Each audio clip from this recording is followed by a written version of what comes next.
nostalgia কথা মৃদুপৱন হাজৰিকা কণ্ঠ বাস্তৱ প্ৰীতম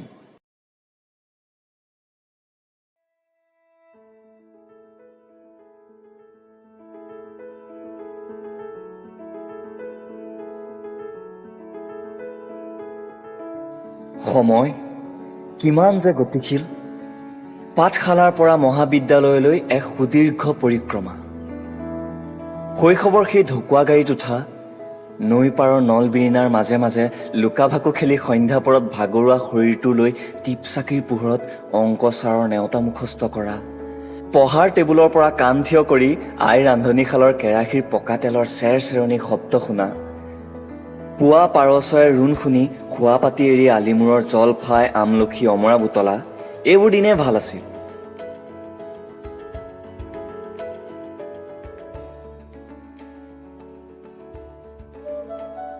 শীতৰ সন্ধ্যাবোৰতো আছিল এক সুকীয়া মাদকতা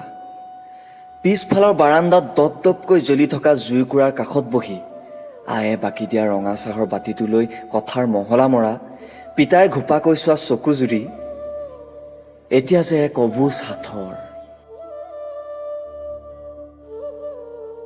আয়ে পিতাইলৈ বুলি বান্ধি দিয়া পইতা ভাতৰ বাতিটো লৈ শাওনৰ পথাৰত বোকা পানী গছকি ভাতৰ টোপোলাটি থৈ পিতাই কুচনিৰ হালোৱা আচাৰিডাল লৈ মৰমেৰে ৰখাই থৈ অহা বলধালৰ মৈখনত উঠি আচাৰিৰ কোব দি ভৰিৰ থৰ ৰাখিব নোৱাৰি বোকাত লুতুৰি পুতুৰি খোৱা কিমান যে ভাল আছিল সেই দিনবোৰ যান্ত্ৰিকতা আৰু আধুনিকতাই কোঙা কৰিলেও কোনোদিনেই ম্লান নোহোৱা সেই অতীতৰ স্মৃতিবোৰে আজিও যে হাত পাউলি মাতি থাকে এৰি অহা সেই সোণালী শৈশৱৰ দিনবোৰলৈ